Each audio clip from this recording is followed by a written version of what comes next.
Gerai,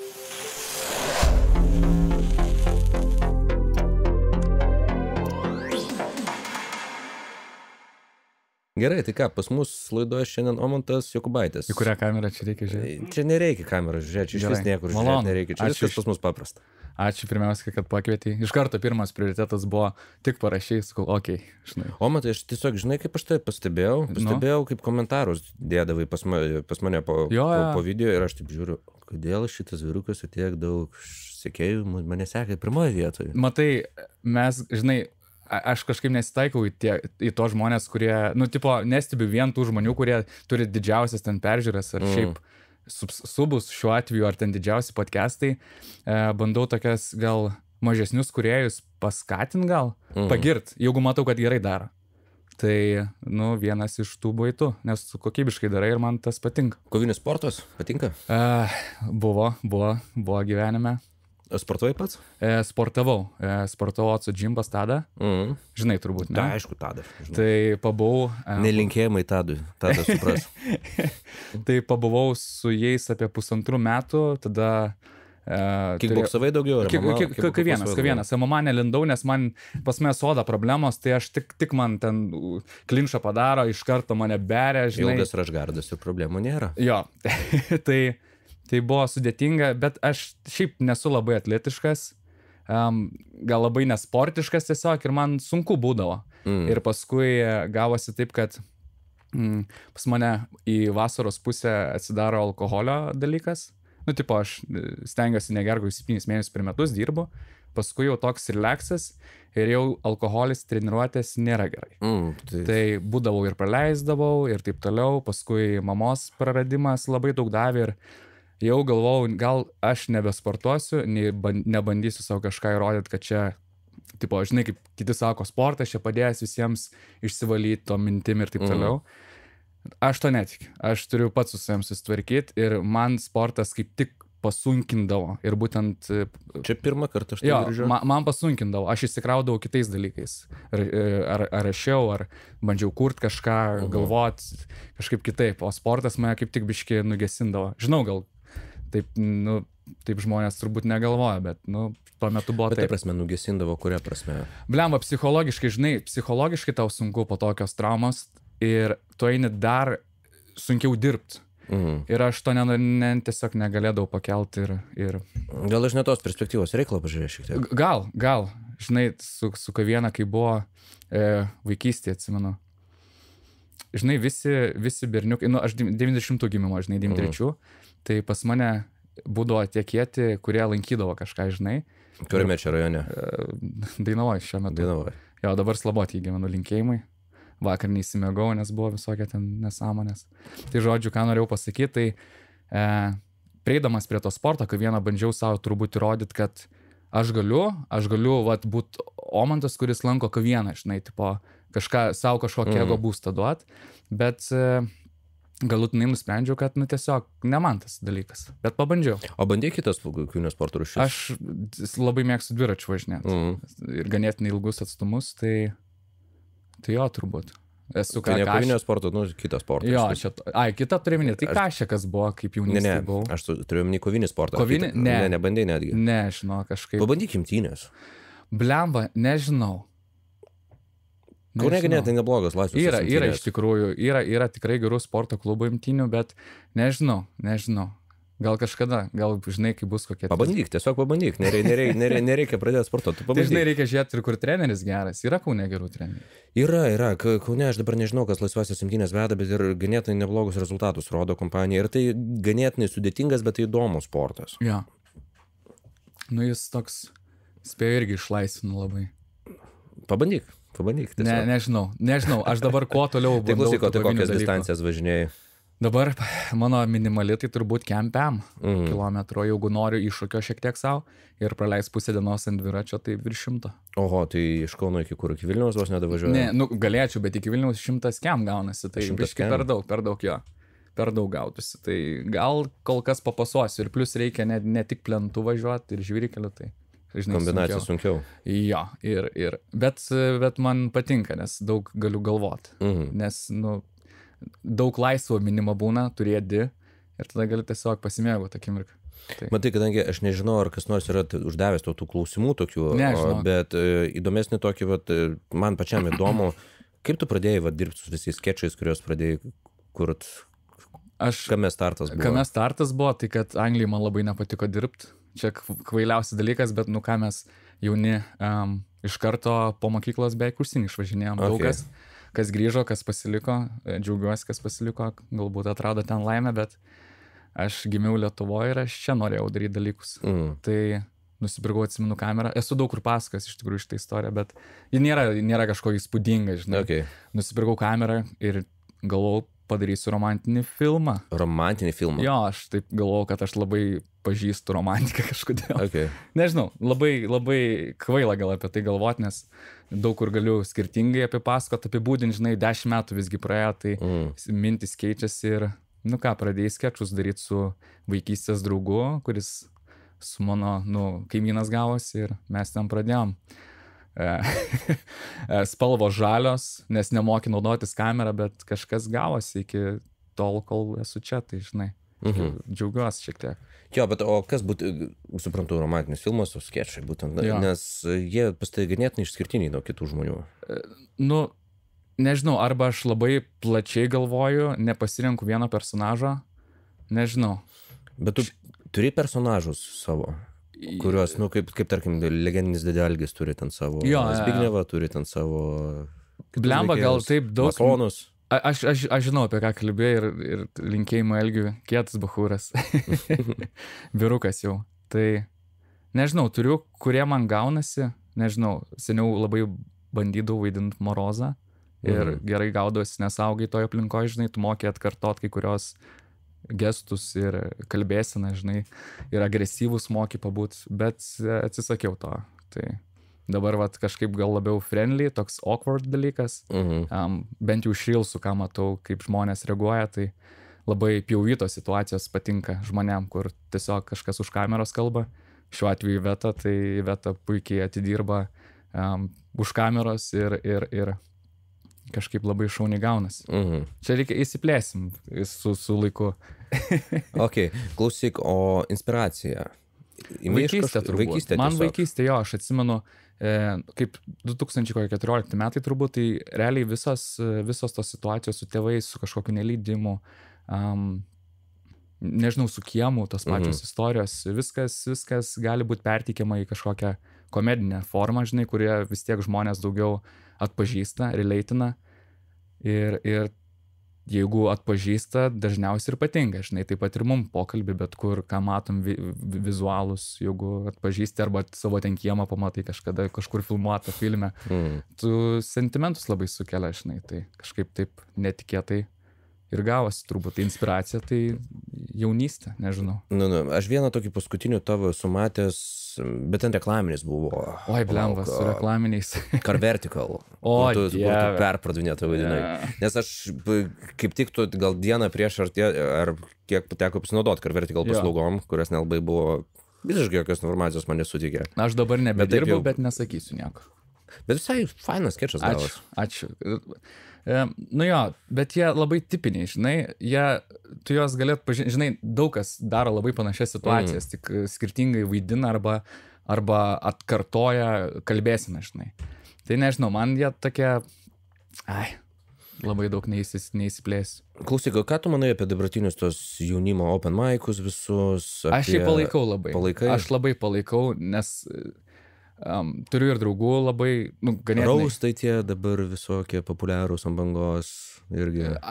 Man patinka šiaip konceptas. Aišku, ten, žinai, kaip stumimai, gal ne pats geriausias dalykas, bet kai tu darai tai, kai žmonės žino, kad tai, tipo, kaip ir komedija, tai yra renginys, tai yra šou ir tai, ne viskas yra tikra, žinai. Na taip. Tai aš, Pačiam teko dalyvauti kada? Jo, aš buvau dalyvavęs ir visai gerai sekėsi. Pakėlė mums, atsimenu, finalę rankas su Viktoru Balikovu, tai labai fainai. Pirmą kartą ant scenos buvau, tai kažkaip... Toks jausmas negu prieš kamerą? Žinoma, mano didžiausia baimė yra ant scenos ir kas keisčiausia, kad bandai ją perlipti ir kažkaip gaunasi, kad atsiduri ten. Nes tu nežinai publikos reakcijos glutinės. Tas momentas turbūt. Matai, aš labai awkward būnu.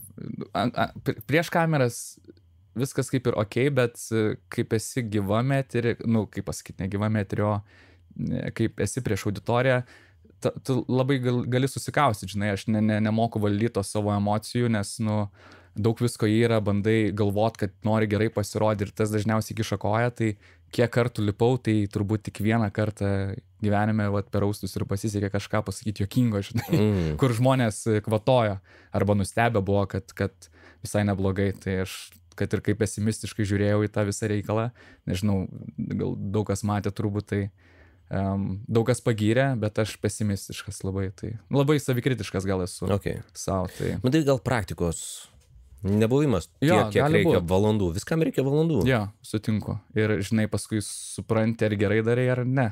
O kol kas negaliu pasakyti, žinai. Klausyk, tęsiant tą temą, aš susipažįstame vienu komiku, aš nesnai beje sužinojau, kad jis komikas, toks Kristoforas. Kristoforas, taip. Jo, jis... Bičiulis mano irgi. Jis gal kartą vyresnis už mane mokykloje buvo. Toj pačioj 40-ojo vidurinėje. O. Taip. Ir sportavo gal pas mus, galvoju, gal... Nu, pusmetį kokį sportavo pas mus, gal ilgiau. Jo. Gal ilgiau. Ir aš jį sutikau ir mes kažkaip bendravome apie visą tą humoristinę aplinką. Ir man bendrai nesenai draugai užrodė, kad yra kažkokie jauni komikai, nežinau iš kur. Jie taip labai įdomiai atrodantis. Nežinau, ar atpažinsi situaciją, apie kurią... Aš gal nepasakysiu, bet atpažinsiu. Tai... Visų pirma, jie ten kažką supyko ant dėdės Algio, mūsų minėto, kad jisai ten užvažiavo ant jų ar pagal juos padarė savo veikėjus, užvadinęs, man atrodo, debilas ir kitas debilas. Kažką žinau, tai apie tą situaciją. Ir nu, mes tuojam paskambinsim, mes tuoj suvartysim, tuojamis. Ir jie paskambino, dėdė Algi, ponė Algimantai, klausykit, bet jūs veikėjus sukūrėte pagal mane. Ir Algis turi štai, nu tai kad jūs kūrė šūdą. Gal vienas iš jūsų, kuris kada nors užaugs ir turės gerą produktą, bet kol kas dėja situacija yra tokia. Bet čia, žinai, iš Algio akių.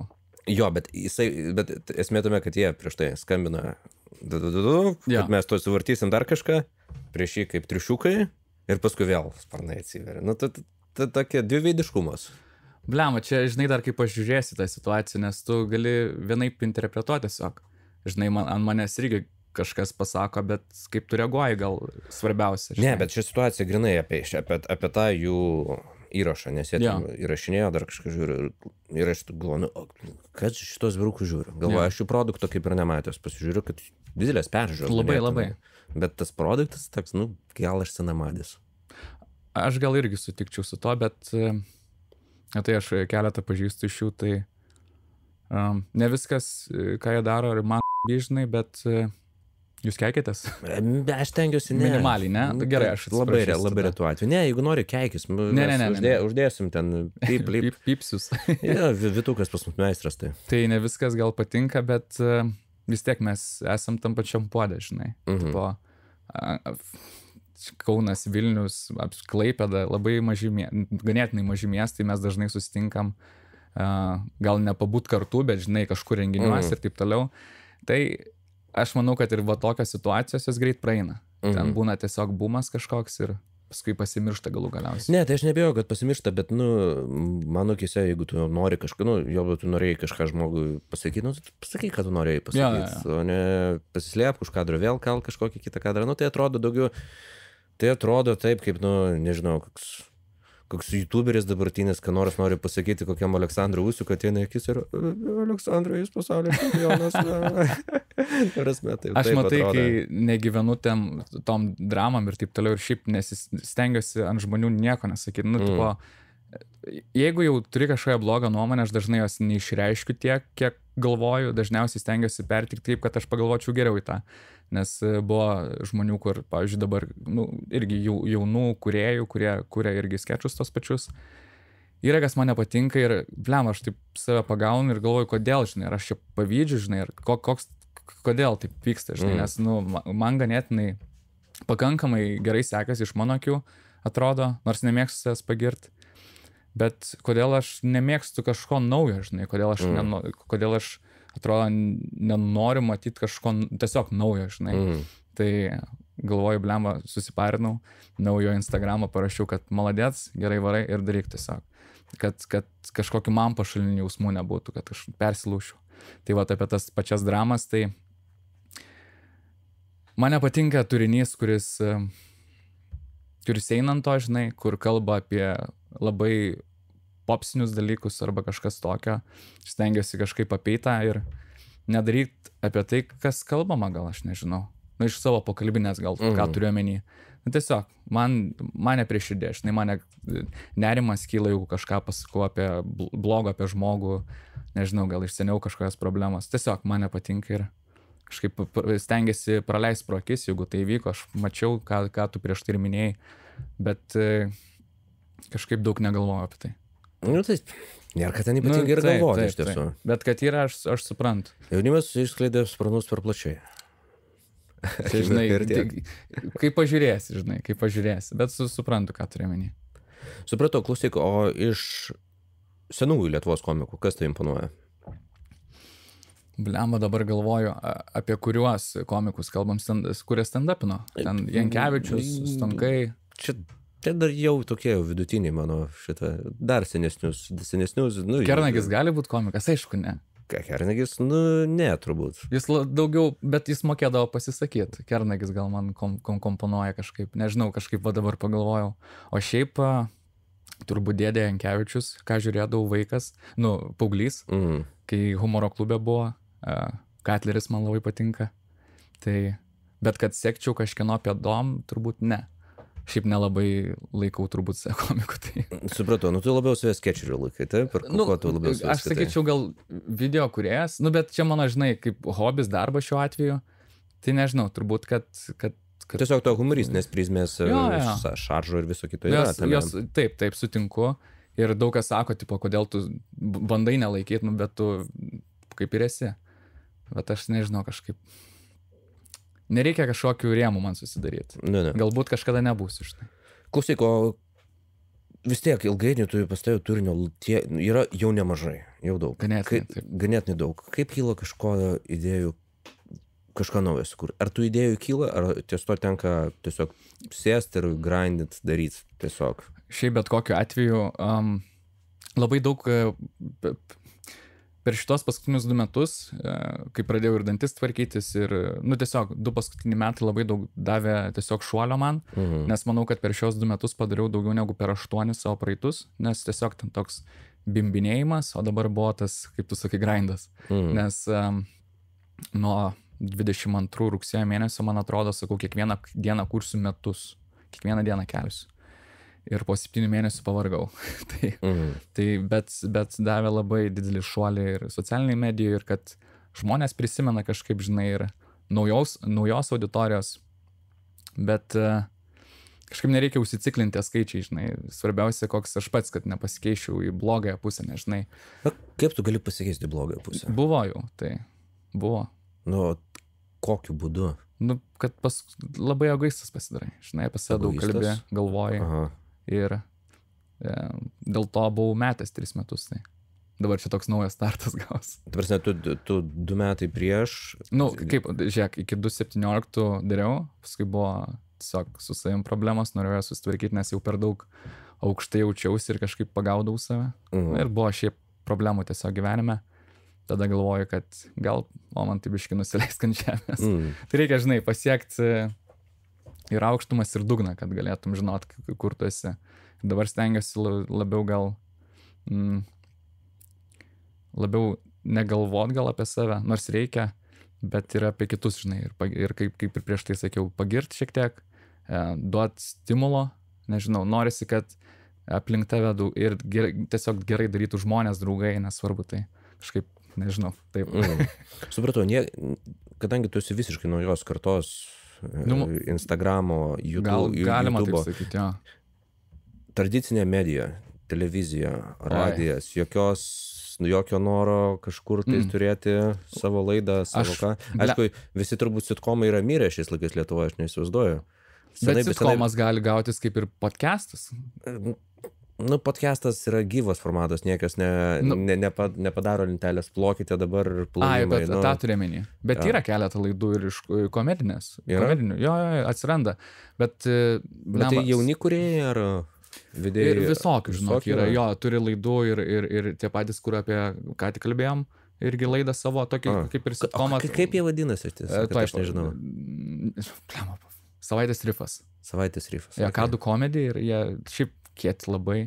Ir toli gražu man dar iki jų, žinai, bet jie daro dalykus ir daro didelį auditoriją, žinai, tai irgi gali pasimokinti kažko. Tai va, bet su televizija, kas susiję radiju, ar kažkur norėčiau eiti, turbūt ne.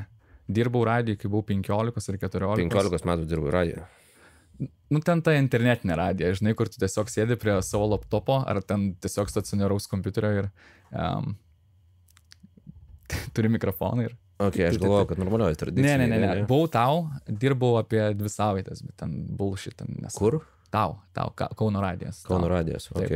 Tokiam senam pastate, sovietų. Neimponavo tas 2 savaičių darbas?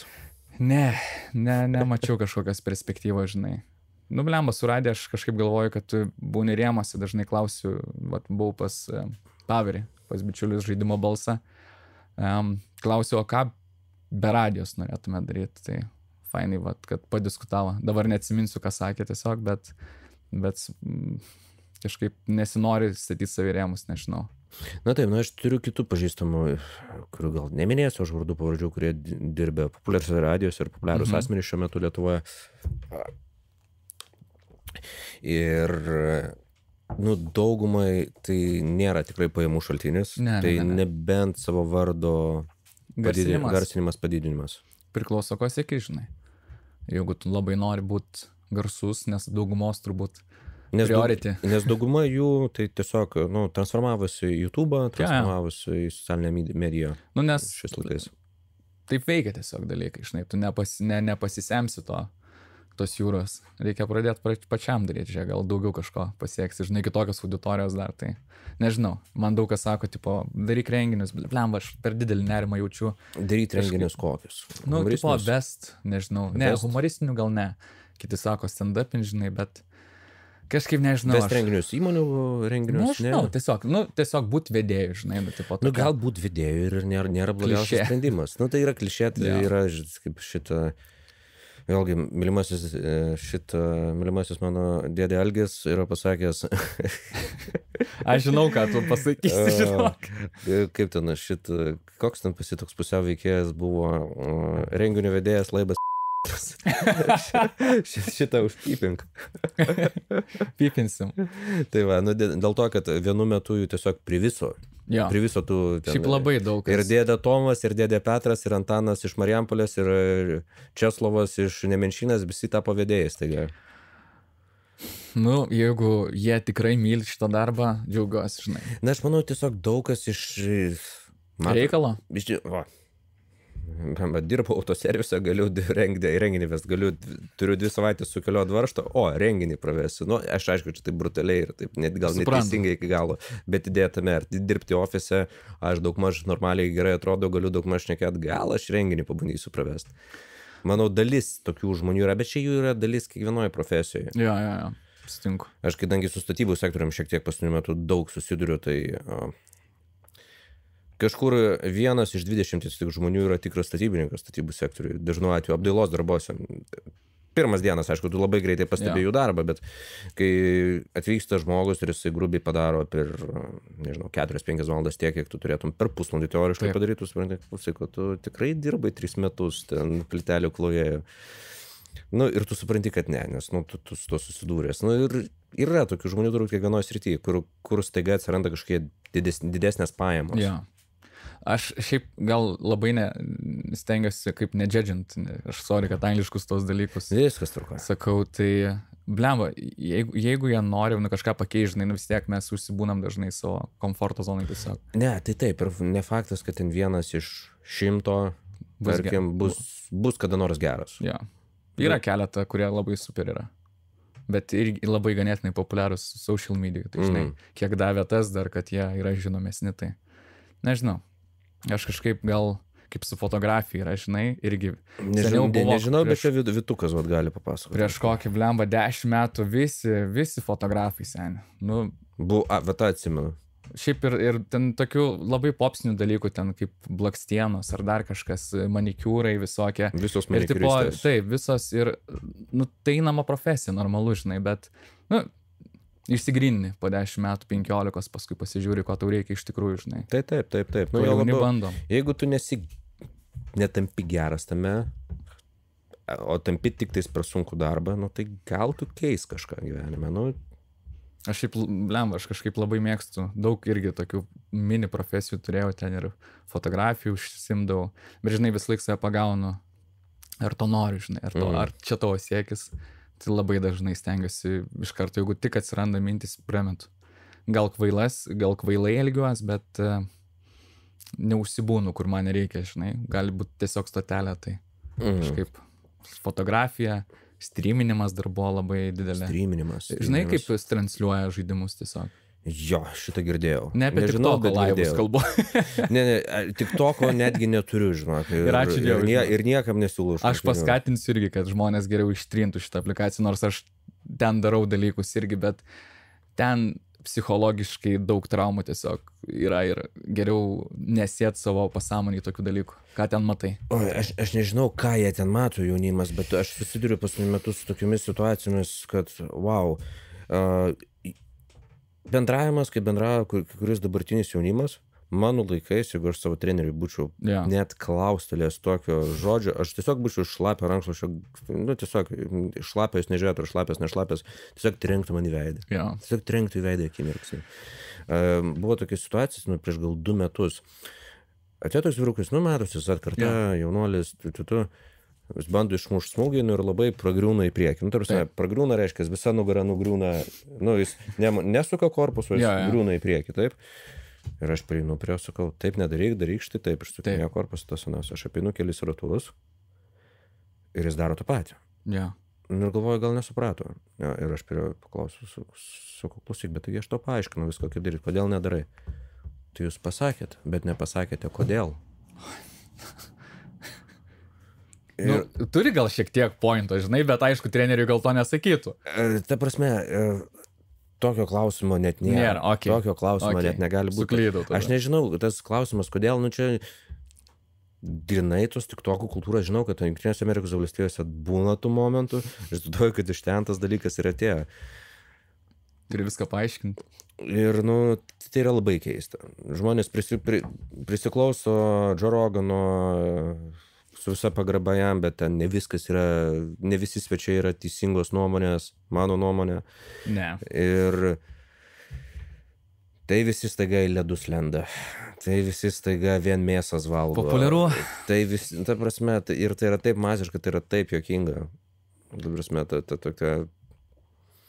Nežinau, aš nelabai mėgstu vaikytis, kas populiaru. Ir su filmais taip pat, tai kažkaip suprantu. Jo, ta prasme, kas yra pasakęs, kad ledas yra tiek gerai, tiek daug to ledo? Gerai yra šiltos vanduo patreniruotės. Kaip ten Van Hoff, ar kaip ten tas? Wim Hof. Sorry, kad neištariu, nes tokį draugą turiu, Žilviną, jis labai propaguoja, jis treneris, man atrodo, yra, ar kaip apibūdinti, nežinau, su ledu užsiema. Blemba, jam gerai ten sekasi, daug turi žmonių, bet kad aš tai daryčiau, kažkaip, nežinau. Aš gal nesuprantu tos prasmės. Gal nesuprantu tos prasmės. Gal dėl to, kad gal pas mane, kad su sąnariais nemažai tų bėdų yra šią akimirką, tai ir ne šią akimirką pastoviai, tai man tie skausmai visi išlenda iš karto, ta prasme, ne, gal tai ne man. Ne. Aš nežinau. Aš gal kažkada gyvenime norėčiau pabandyti, ar ten koks į eketį iššokti, žinai, nes dabar populiaru, labai propaguoja, Vilniuje ypač. Yra Simonas Dailidė, man atrodo, jeigu neklystu, kuris propaguoja ten tuos, nuo lapkričio prasideda tie visi į vandenį šaltą, žinai, eit su visa hebra YouTube'o. Tai nežinau, aš labai džiaugiuosi, jeigu žmonės jaučia malonumą ir aš jeigu jam gerai, taip, žinai, nebūnam boomeriai. Biški tokie gal būna, mes tai vyresnio amžiaus žmonės, jau vyresnio amžiaus ir kartais keista matyti jaunimo įpročius, kokius keistus, yra taip kažkaip. Manau, kad ir jaunimui gal mūsų įpročiai yra keisti ganėtinai. Galimai, aš nežinau, nesu toks senas, bet, tarkim, kaip tą pasakyti, tą, ką daro jaunimas dabar, yra tiesiog keista. Tai yra tiesiog keista. Keistas mąstymas. laisvas, gal laisvė ta didelė duoda. Geras gyvenimas. Priklauso, kur augi. Nu, bet kuriuo atveju. Lietuvos, nu, taip, aišku, Lietuva yra platus reikalas, bet imkim 90-uosius, imkim 2000-uosius ir imkim tą, ką mes turim dabar, nu, tai Lietuva niekad tiesiog taip gerai negyveno, kaip gyvena dabar. Tai Blemba Lietuva labai pasikeitė per 30 metų, 91. Eina savo, turbūt viena iš Europos, iš Baltijos šalių, kurie taip stipriai patobulėjo, bet kokiu atveju, nu ir žmonės keičiasi, žinai, mes biškai kitaip augam, negu... Bet aš žinok, kad ir kaip skaudu pagalvoti apie tą laikotarpį, ten kaip buvai paauglys arba jaunesnis, žinai, ten plus buvo šiaip daugiau, čia įsireiš gaujų, ne gaujų, tiesiog toks, nu, vandalizmo daugiau. Vandalizmo. Tai atrodo sunku, bet kaip pats augai, kai atrodo per tiek mažai laiko galėjai tiek daug kartų pamatyti, nu, ten ir kalbant apie kompiuterinius žaidimus ar kiemo žaidimus, bet kokiu atveju, kaip užaugi važiavimas į kaimą, leidimas su draugais, neturėjimas kažkokios priklausomybės telefonam ir dar toliau, tai suteikia tos tokios sentimento, žinai. O taip. Tai aš manau, čia viena didesnių bėdų turbūt dabartinio to jaunimo, kad jau artėja tas laikas, kai užaugo karta, kuriai 3 metų buvo įkišta planšetė į rankas ir jam jau to 18 ar 20. Žinau, aš save pagaunu, kai tiesiog beprasmiškai leidė laiką prie telefono. Jo, ir žinok, man Iveta draugė mano sugyventinė, būsima žmona, tikiuosi. Iš karto prie reikalo. Iš karto prie reikalo, žodžiu, ateities mano moterį, žinai, man būna pasako, atsiunčia tokius ir grilsus, kvailai skamba, bet atsiunčia it's the damn phone, žinai, kad tipo, labai daug telefonas, ką keičia, pats turėjimas telefono labai tavo dėmesį kitaip kausto ir tu visai kitaip elgiesi be jo, nežinau. Labai daug problemų mes šiaip patys iššaukiam ir aš tai pastebiu, kad savo pasakai ir jau turiu, žinai. Bet ne visada taip yra, žinai. Tai visą laiką it's the damn phone. Išvaryk, bet telefoną visai kitaip pažiūrėsi. Pasikeisk telefoną mėnesiui. Aš žinok... Nusipirki Nokia. Aš tą patį galvau. Aš esu tai daręs. Labai smagu. Šitą Vilniuje mes, man atrodo, turim tokią parduotuvę, vadinasi, juokingai skamba konfiskuoti telefoną. Konfiskuoja Nokias 340. Tai tenai jinai yra prie Mindaugo Maksimos priešais policijos komisariatą, jeigu tas policijos komisariatas yra, jeigu ta parduotuvė dar yra. Tai aš neatsimenu, bet pavadinimo modelio tiksliai, bet buvo ta biški gražesnė Nokia, biški su metaliniu viršeliu. Galvoju dabar. 6300. Gal ar 6310, kažkuri viena iš šitų. 6310. Buvo spalvota ar ne?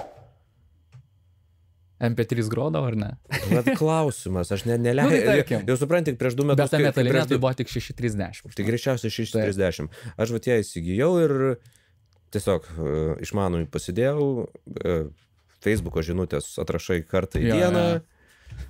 Gyvenimas kitoks. Tu labiau vertini laiką ir norą. Visų pirma, tu, nežinau kaip tu, bet aš karts nuo karto tiesiog pagaunu save, važiuoju į mašiną, automobiliu ir pasižiūri netyčia, ar Facebook'e kas parašė, ar kažko, ar kas ten šitą, nežinau, čia mes ypatingai su Vituku juoko, aišku, formą, ten kokį reelsą įkeliam ir žiūrim, ar jau turim ten 100 laikų, ar turim ten 200 laikų. Bet čia dopamino reikalas yra, žinai, tai kai tu nebūni sotus. Bet kai tu tą telefoną pasidedi į šoną ir grįžti, išmanui padedi į šoną ir grįžti prie telefono, po 2-3 dienų tu visiškai žvilgi pasaulį kitaip. Taip. Ta prasme, streso lygis nukrenta labai stipriai, tau pradedi mąstyti galvą, niekados nejungi jokios navigacijos. Nu, aišku, automobilyje yra ta navigacija, bet visi žino, kad jinai prastesnė negu Google navigacija telefone. Arba Waze'as dabar, labai populiaru. Ne, tai bet kuriuo atveju tu pradedi mąstyti, kaip tau kelionė greičiau suvažinėt, tu įsiminė daugiau informacijos, matau tik pliusus tam. Jo, ir nesukaustytas būni, tas labai svarbu yra. Kažkas, žinai, yra blemba. Nes iš tiesų, jeigu kažkas kažko rimto nori iš tavęs, jis to paskambins. Jo, arba per kokį messengerį, žinai, dabar labai populiarus skambintis. Facebook'e pamatys tavo telefono numerį ir paskambins tau. Ok, tiksliai, yra pas daug ką, bet daug kas nežino net, kad yra, žinai. Tai galbūt skleidžiam naują informaciją, ypatingai jeigu iš tavo žiūrovų kas nors jaunimas pamatys, tai žinos, kad galima per Facebook'ą tai mano, žinai. Gal sužinos, kad yra iš vis toks dalykas kaip telefono numeris, o ne messengerio skambučiai. Šiaip aš labai pasilgsiu to visų SMS-ų, žinai, ir tiesiog, kad pasiskambint. Šiaip labai gera praktika yra tai, kad reikėtų šiaip žmonėm dažniau paskambint draugam, tėvam, žinai, nes šit labai svarbus dalykas, nes mes dabar taip nesureikšminam tų žinučių per Messenger, Instagram ir taip toliau, bet kiek mes kartais nerimo pajaučiam, kai reikia atsiliepti kažkam, žinai, atrodo, aš bent jau tai pagaunu save. Vat, tęsk, aš paskui pratęsiu. Tai kiek aš nerimo kartais, matau, kad skambina kažkas ir man taip atrodo sunku kalbėti, žinai, vat, aš nemeluoju, būna. Tai kartais neatsiliepiu ir vat, pagalvoju, kad kiek keičiasi jo dalykai. Geriau tu man parašyk, žinai, ir tu pripranti prie to. Okay. Ir aš labai stengiuosi apratinti save nuo tokių dalykų. Dažniau vat, geriau paskambint ir aiškiau tiesiog bus. Nežinau, prie ko čia linkstam, bet... Nes aš kada būna dėl treniruočių susilaukiu neskambučių SMS žinučių. Taip. Ir aš paskambinu iš karto ir žmogus pasimetęs. Nu, va, ką ir turėjome. Tai ką, skambutis, kokias tai tokio. Matai, blemba, žmonės labai mėgsta, kai viskas paprasta yra. Paskambint reikia ryžto. Ne visur, aš taip galvoju. Nes, man kartais sunku paskambinti ten į pizzeriją ar kažką tokio. Bet, kai pradėt dažniau to daryti... Mėgsti pizzas? Matus. Kokios Kaune skaniausios? Aš tai šiaip bet ką valgau. Kas greita, paskutiniu metu labai prastai maitinuosi, tai kas greita, tą valgau. Bet aš mačiau, kad tu ten kažkas svorį bandėmės. Buvo. Dabar priaugo vėl 2 kilus ar 3. Tai. Bet čia ne apie svorį. Tai va, aš ką kalbu, kad priprantam prie to paprastumo, žinučių ir kartais... Bolto. Aš irgi norėčiau nesutikti, kad reikia skambinti, žinai, reikia, kad mokėt kalbėti, reikia bendrauti, būtent greičiau, patogiau ir taip toliau, nereikia, ar ten kiti voice siunčia, žinai. Blema, reikia pasiskambinti, bet vat, kartais pats savį pagaunu, kad, nenori, atrodo, atsiliepti, geriau parašyk, nežinau. Čia aš manau, būtų puikus skečas. Jo, aš gal net esu daręs to, o gal ir nesu, bet man atrodo, esu čia. Taip nuojauta turiu, kad aš kai kurių net neatsimenu, ką aš dariau, tai paskui kažkaip peržvalgai, ar ten kažkur tekstiniam pede, ar nedariau tos pačios idėjos, nes būna, kad pagauni, sugalvoji gerą, bet prisimeni, o nedariau, štai man Iveta labai pasako, ar dariau ar ne. Bet žodžiu. Tai klausyk, tai ko paslydai su tais 2 kilogramais? Emociškai labai sunku, žinok. O kas? Po mėnesį maitinausi tą patį maistą.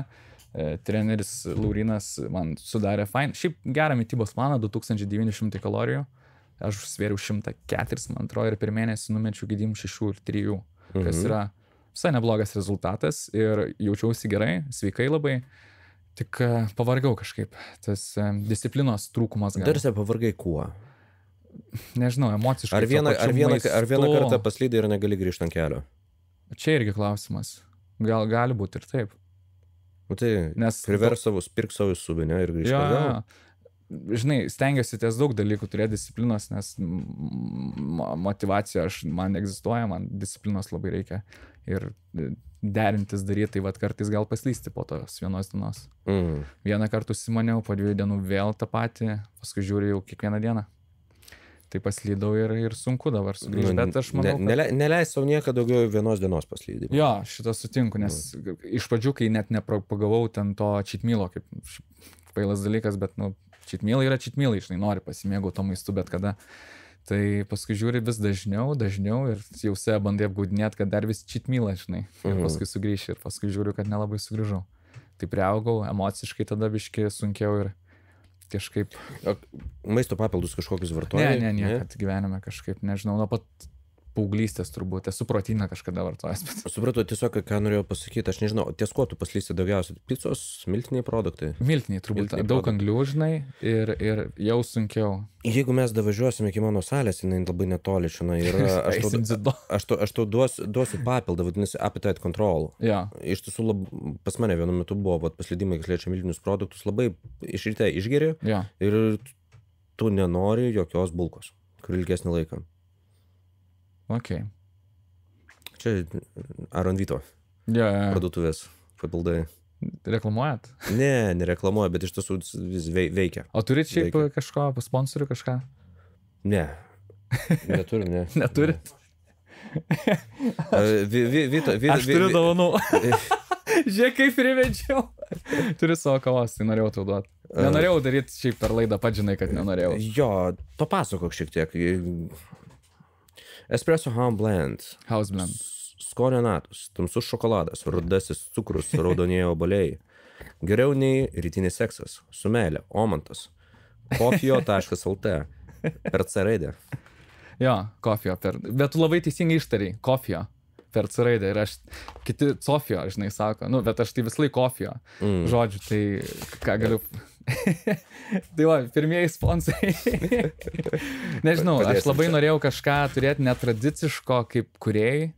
Tai pamaniau, kad pats, kaip tuo metu nevartau jokių ten alkoholio, cigarečių, tai man kava buvo pats tas, kuris mane biškį prabudina, žinai, prajudina. O klausyk, šitas moka kavinukai tinka espresso iš esmės, ne? Taip. Gali, realiai, čia yra pupelės. Tai svarbiausias turėt kur susimalt, žinai, jeigu reikia.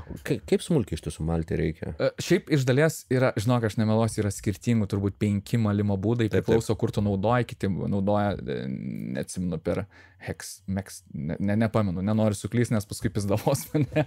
Tai yra labai daug skirtingų, yra stipriai, yra švelniai, nu, tipo smulkiau, stambiau, žinok, skirtingai. Aš tai tiesiog, jeigu geriu, tai normaliai, tiesiog įsimetu, kaip padaro, tai padaro. Užpilamą pasidarai?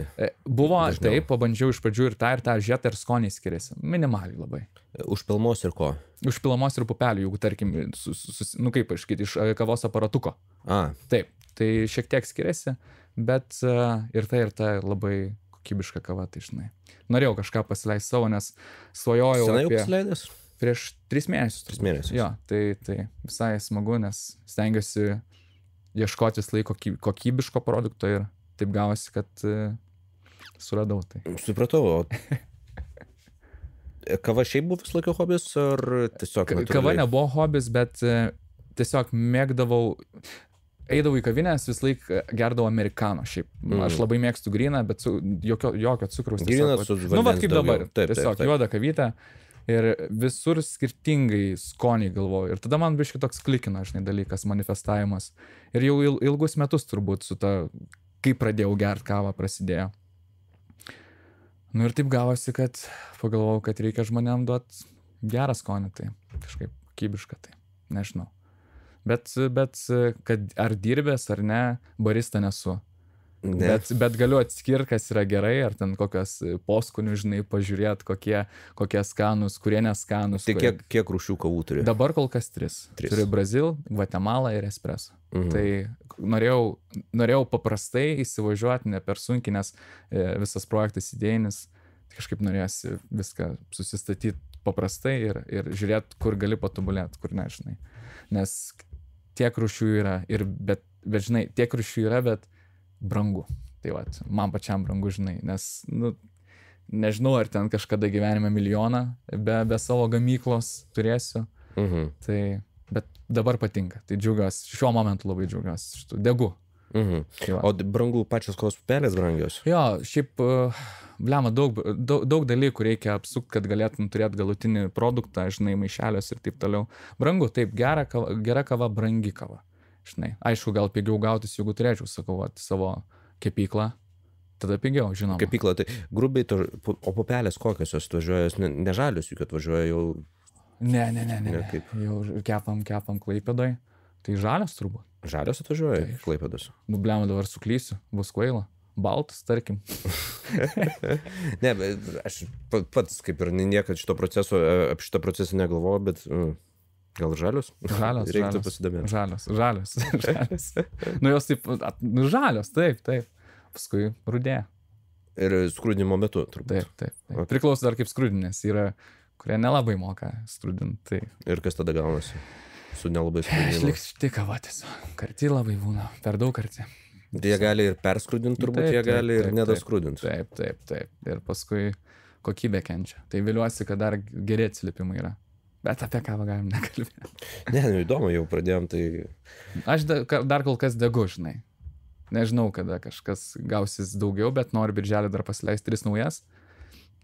Dar kol kas nesugalvau, reikės važiuoti, žiūrėti, skanaut, žinai, noriu visą laiką padaryti tokius, šiaip čia mano svajonė, pasidaryti tiesiog degustavimo vakarus. Degustavimo vakarus. Kavinėse. Žinai, kiti degustuoja ten vynus ar ten viskius. Būtų gerai turėti kavos degustacijos vakarų, žinai, Kūne. Tai gal kažkada pavyks. Jo, reikėtų visur konkurentai aplinkui tų kovos rūšių. Žinoma, ir Hurakanas spėjo tokią didelę dalį rinkos atplėšęs. Tai taip, pusė laisvės, kofeinas. Jo. Bet, nors neheitinsiu, daug kavų, kad ir populiariai gal nėra pati skaniausia, žinai. Jos daugiausiai galbūt yra, bet nėra skaniausia, tai nežinau. Bet jo, sunku įsivažiuoti, bet aš manau, aš tikiu. Ir noriu daryti žaismingai, noriu daryti pagal save, bet žinai, aš nežiūriu į skaičius. Kai verslininkui turbūt reikėtų. Bet pats geriu, man skanu ir jeigu dar galiu kažkam duoti kokybiškos kavos, why not? Žinai. Tai kompanija visi, jeigu Kaune esate ir norite kavos. Kai turėsiu kavinę, padarysiu. Coffee.lt, įsigykit, padėkit Omantui įsivažiuoti. Čia, turim. Kažkaip. Nenoriu, aš galėjau duoti ir nesakyčiau nieko, žinai. Ne, nieko, tai yra tai mažiausia, ką mes galim padaryti. Ne. Kalbant apie Kauną, kaip jaunystė Kaune atrodė? Kebli. Ir žodis tinka, kebli. Jeigu plačiau išsireišti. Lemma, labai daug traumų, žinai, turiu nuo pat paauglystės. Kaulų lūžį? Ne. Į galvą esu vieną kargavęs, bet stipriai. Labai stipriai. Kokia situacija buvo? Troleibuse buvau ir nedavau bachūram ant brendžio. Ir labai mane ten suvonojo. Tai va tokia situacija. Vieną kartą esu gavęs stipriai. Va, okay. Kiek metų to buvo? 17 ar 18, kažkas tokias. Čia 2011 metų gruodžio. Per eglutės įžiebimą, man atrodo. Bet tai dar ne taip senai tas buvo. Oi, nusišneku 2011. Atsiprašau. Tai jo. Tai buvo sunku. Bet tai ką, priėjo, tiesiog sako, atpažino, manau. Tu jau tada žymus buvai? Ne, aš nebuvau, bet tiesiog mano kličką žinojo ir kažkaip turbūt. Tai girdi, duodė. Iš tos pačios mokyklos. Duodė, brendžio, negailėk, pinigo.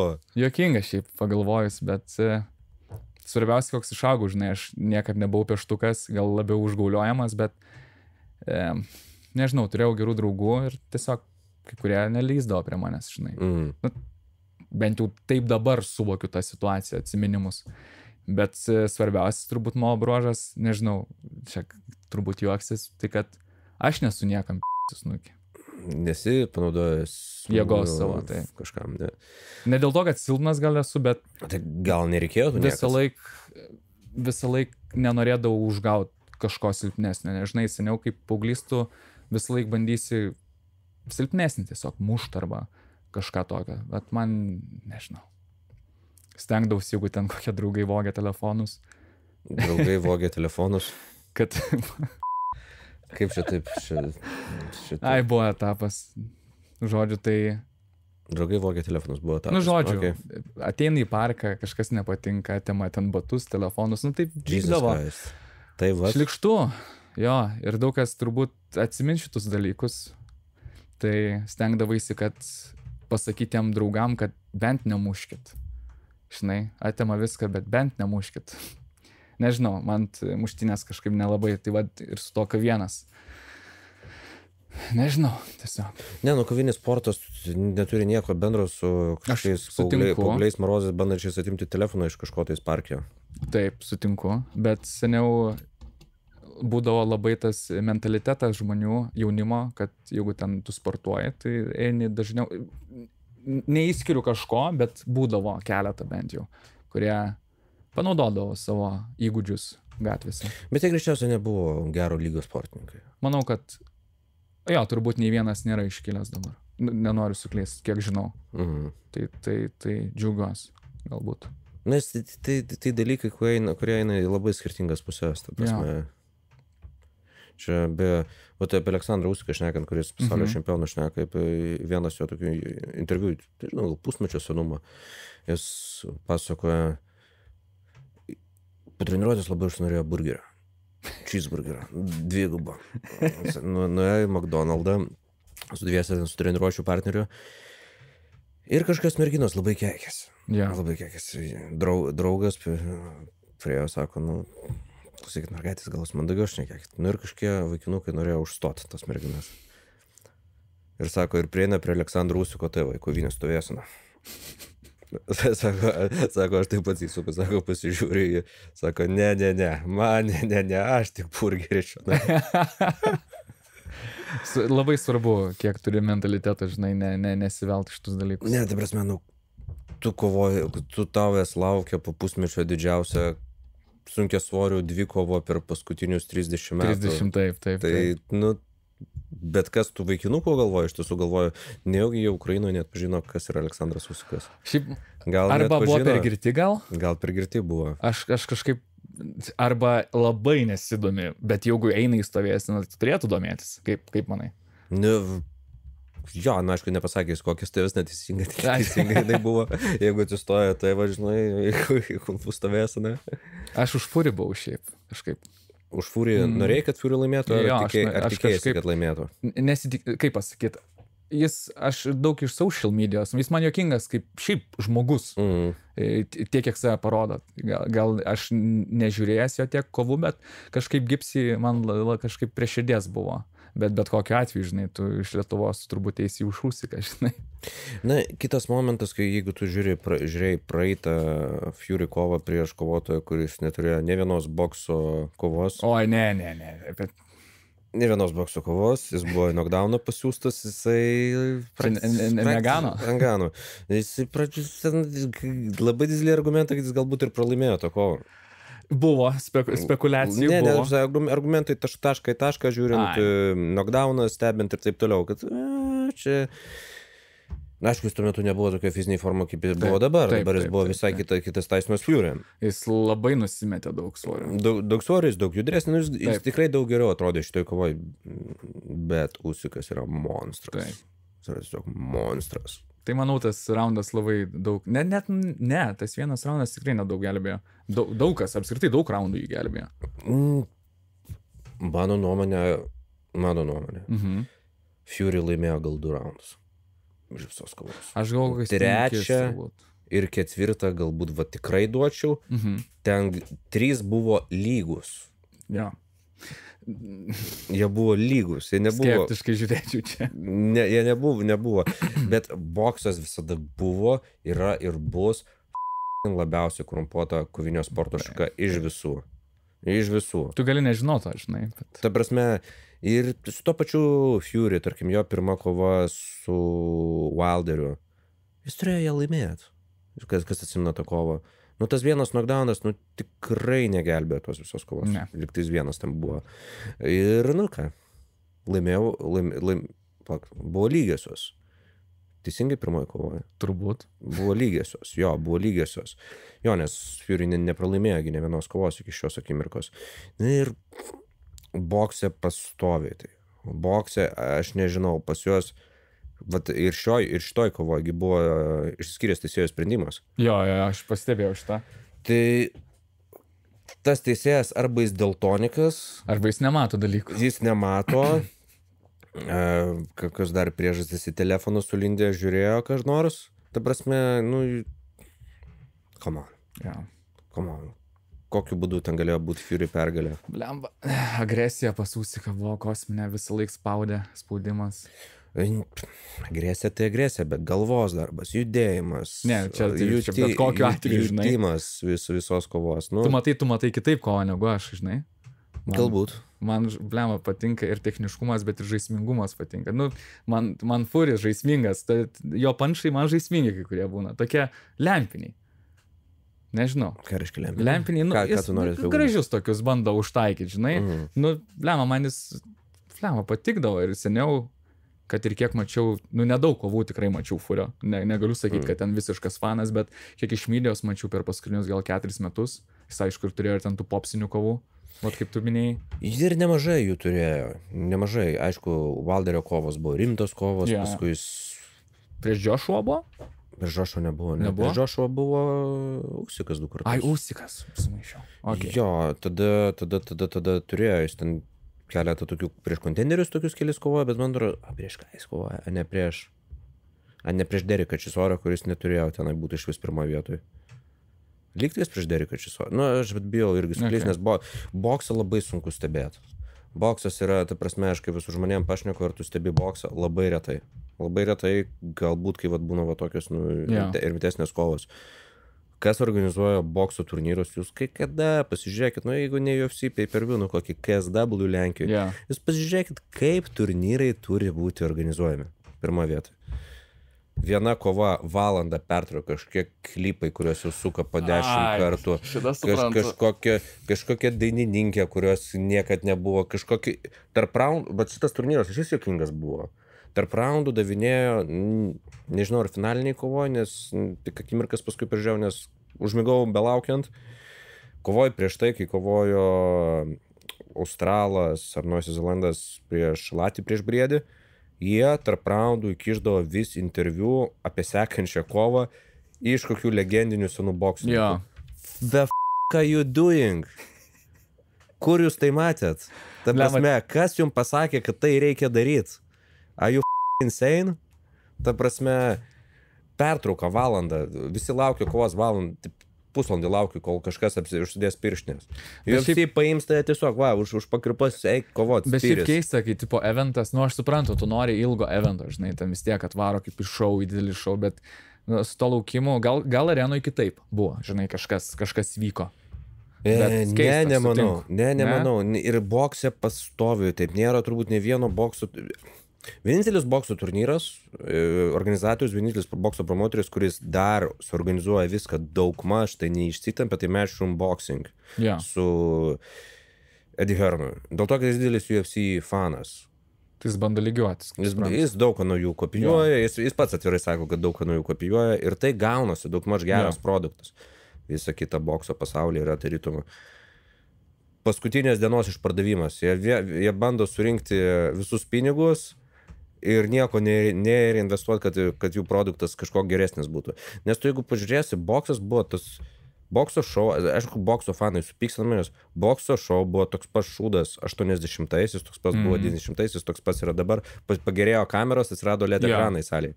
Šiek tiek ugnies elementų. Ugnies, taip. Bet šiaip, iš esmės, kaip produktas, sakau, nereikia žiūrėti UFC, nes, UFC nėra galbūt ir geriausio šou iš tiesų. Kas dabar geriausia One? Iš šou pusės? Ne iš šou, tiesiog iš organizacinės. Ne, iš organizacinės 100% UFC One, One, klausimas, kada One'as bankrutuos. Aš vis skaitau jaunų Lietuvos kovotojų kickboksininkų, žinoma, MMA kovotojų ten nenori ten eiti. Ir nėra ko ten eiti. Ir kickboksininkam iš tiesų nėra ko ten eiti. Kas liečia finansinį atsiperkamumo kažkokį škūnų. Aš skaitau kada interviu ten jauno kokio Lietuvos kovotojo. Mano tikslas karjerai uždirbti kuo daugiau pinigų ir patekti One Championship. Jeigu tavo tikslas uždirbti karjeroje kuo daugiau pinigų, tu nenori patekti į One Championship. Ta prasme, pirmoje vietoje. Ta prasme, ta organizacija yra minuse gal kaip 500 milijonų jau šiandien. O, dieve. Jie kažkokiu būdu vis gauna investuotojus per Singapūro berods kažkokį investicinį fondą ir kas metus tas pinigus taško, jie aiškina, kaip nusikelia. Jie aiškina, kad tai didėja, bet čia Maikas Koganas, PFL/Bellatoro dabar matchmakeris yra pasakęs, tu negali būti startupų 15 metų. Kažkada tu baigsi žmonės, kurias tu skemini. Kažkada neįvyks kovos. Vieną dieną tiesiog ne. Tai One Championshipas, kažką bando sukti, bet aš kaip yra ten pay-per-view neperkami, kaip yra arenos tokios po $3 bilietai parduodamas, taip ir yra viskas. Aš turbūt paskutinę kovą, kurią žiūrėjau One, jeigu neklystu, su Rimku buvo gal. Arba dar kažkoks lietuvis jeigu kovojo žiūrėjau. Labai mėgstu šiaip kaip Lietuva. Turbūt Rimkus galvoju paskutinis ir kovojo, nes grubiai One, kas pas mus buvo iš lietuvių, Deivis, Danilo, taip. Rimkus ir Sergejus Maslobojevas. Maslobojevas jau senokai išėjęs. Deivis Danilo irgi senokai nekovojęs. Tai turbūt, kad bus paskutinis Rimkus. Aš susiduoju. Nes čia kiek 2 metai, 3 metai atgal. 21 kokie. Jeigu ne 20. Nu, dar žinau, kad covidas buvo. Buvo covidas, kai jis kovojo? Ar buvo prieš covidą? Ne, po. Nu, per. Nu, tada jo, nu, tai kažką 21 tada. Nes dar buvo jis senam klube, kiek pamenu. Žinau, kad su Matu išvažiavo. O gal paskutinę kovą jis važiavo su Marium, žinok jau. Su Titanu. Su Titanu jis važiavo paskutinę kovą, su Mariumi, taip. Ir paskui ten kažkas įvyko, kad vienas kitam nepatiko ir jie šitą išsiskyrė, kitais keliais nuėjo. Nu, čia jau palikim, žinai, šitą dalyką. Jie patys iš tą klausimą iki galo nieks neatsako, kas ten įvyko, tai tiek to. Ir žinai, tai jo, Dovis turėjo paskutinę kovą, Bonė. Nu, manas, sakau, tokia... Aš jeigu būčiau kickboksininkas, mano sakykime, ko gero būtų Glory, ne Vonas. Ok. Nu, blemba, iš galbūt social pusės Vonas didesnė atrodo organizacija. Jo, gausit 600 000 kinietiškų laikų ir tailandietiškų. Jo. O esi kovojęs kažkur? Tai aišku. Aš žiūrėjau Instagramą to. Aš tai sakant, kovojau, mažai kas tą žino, prieš mėnesį kokį gerą. Paskutinę kovą turėjau. Rimtai? Nesakysiu, tiesiog... Bet čia buvo kova ar tiesiog šparingas kažkoks? Ne, kova varžybų. Vienos sporto šakos Lietuvos čempionatas, neminėsim tos sporto šakos. Bet esmė tame, kad paprašiau apšilimą padaryti, kadangi buvo netoli Klaipėdos vieno gero draugo kickboksininko, gero Lietuvos kickboksininko, paprašiau, kad jis apšilimą padėtų man padaryti, bet jis vietoj to nusprendė man malkų duoti. Tai gavosi taip, kad jis užsiregistravo į tą pačią svorio kategoriją, mano draugas. Tai va, mes su juo finale susitikom. Geras. Nes jis ten jaunuolį vieną nugalėjo, nokautavo, kovojo prieš tai ir mes gavosi finalą kartu patekom, tai kažkaip ir kovą laimėjau, užimtinėvau, nes žinau, kad imtinėse silpnesnė vieta, bet peties kapsulė plyšo pas mane. Tai dabar reabilituot bandau, bet situacija iš tiesų yra tokia, bet nu aš čia su kineziterapeutais pažįstamais pabendravau tą temą.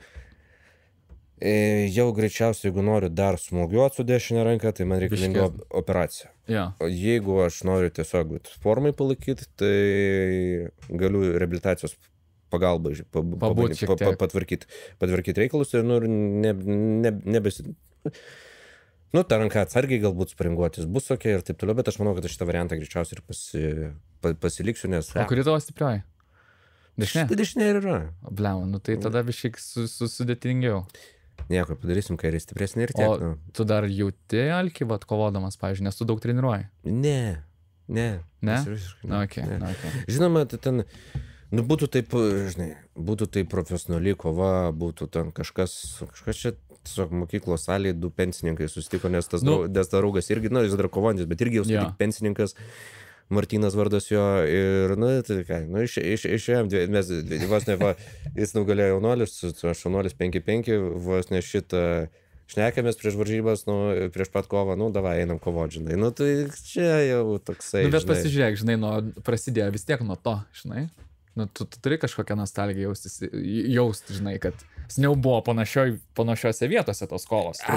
Žinai, aš jau taip senai iš tiesų treniruoju, taip senai nesivaržau varžybose, kad, išėjau, prisiminiau, faina buvo, ten akimirka, ir dabar stoviu su pečiu suplėšiu, tai žinai, ranką, negaliu iškelti čia, galiu, bet skauda.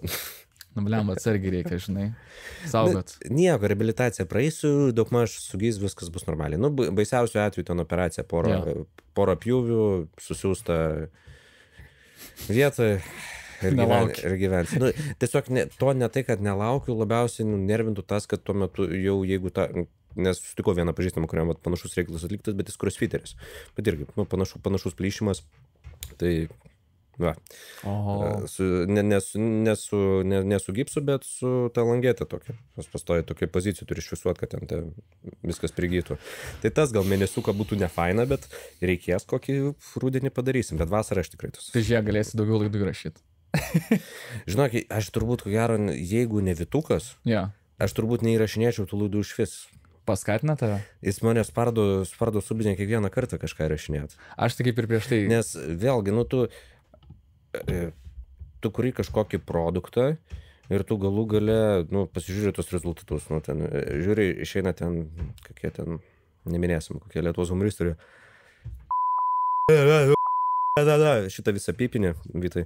Ir žiūri pas juos ten peržiūrų 100 000, 150 000. Aišku, ne tik tai, bet, nu, banalus, banalus keiksmažodžiai, pokalbiai apie nieką. Yeah. Ir tu žiūri, kad tu bandai kurti kažkokį rimtesnį produktą, nu, ten galų gale kontaktų, kai kada būna žmonių sunku susisiekti. Nu, tarkim, tu ten, kokį ten, tarkim, Remigijų Kaminską. Tai man reikėjo per kelis žmonės. Tai kad vienas skambutis. Kad gaut numerį jo, paskui prisistatyt ir paaiškinti jam, kodėl 80 metais, ten 85-86 metais, kai jis buvo vienas kečiausias, nu, be ne kečiausias Lietuvos karatistas ir tuo metu karatė buvo stiprus karatė. Taip. Ir paaiškint, kad vat, gal įdomu čia žmonėm dabar išgirst. Nu, ir tokio pasiūlymo žmogus neturėjęs prieš kamerą, minimalią kamerą, šnekėt 30 metų, kodėl jam čia ateit. Ir su kitais automatiškai, ten, tarkim, Kazimierą Bartkevičių, kuris karatė pradininkas. Nu, tai yra žmogus, kuris vyresnis, kuriam jau toj turbūt plauk, žinai, netoj, man atrodo, jau suėjo 70. Bet man patinka, kad ir nu, tu turi paaiškinti šitam žmogui, kad, nu, gal jaunimui verta išklausyti tave ir taip toliau, nu, ir tai yra sunku. Ir galų galia žiūri, kad tos peržiūros yra, nu, ten procentas to, kas... Bet tu degi tuo. Aš degu tuo. Nu, man taip atrodo iš pokalbio, nu, kad tau patinka klausytis. Kad tai man patinka. Taip. Bet kad ar norėtųsi, kad platesnė truputėlį visuomenės dalis išgirstų tai ir kad tai būtų gal naudinga jiems, ypatingai tiems atkartos TikToko jaunimui, tai būtų naudinga pažiūrėti, vat, kaip iš tiesų tai vieni kečiausių Lietuvos vyrų yra iš tiesų pakalbinti mano podcast'e. Mindaugas Ežerskis. Nu, ta prasme, čia konkretus kapitonas Lietuva. Žmogus yra mokslų daktaras, žmogus yra pasaulio čempionato antra vieta ir žmogus yra Lietuvos rinktinės treneris. Vienas fiziškai stipriausių Lietuvos kovinio sporto atletų visų laikų.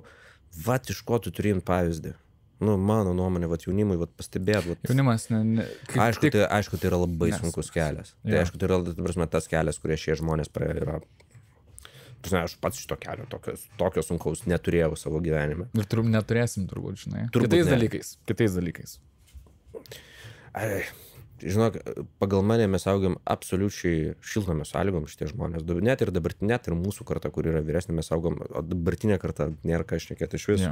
Mes sukuriam kažkokias problemas, jaunimas sukuria savo problemas kažkur savo galvose. Aš pat panašiai ir minėjau prieš tai, kad daug ką sukuriam, taip. Nes pagalvok, o man tai 60 kokių metų atgal, 70 metų atgal, paim žmogų 20 metų ir duok jam vidutinį gyvenimą Lietuvoje. Tai prasme, lyginant vidutinį gyvenimą tada ir lyginant vidutinį gyvenimą čia. Nu, visų pirma, technologiniai visi pranašumai ir taip toliau. Bet čia neskaitant šito. Imkim paprastus dalykus. Karštas dušas, karštas maistas kiekvieną dieną. Skanus. Šviežias. Ir skanus. Kurio netrūksta. Šviežias maistas. Ta prasme, dabartinis statistinis vidutinis lietuvis, gerai imkim dar seniau, 300 metų, kada pas mus ten kunigaikščiai, kokie paskutiniai buvo, gal 400 metų, istorikas iš manęs silpnas. Pas mane same. Bet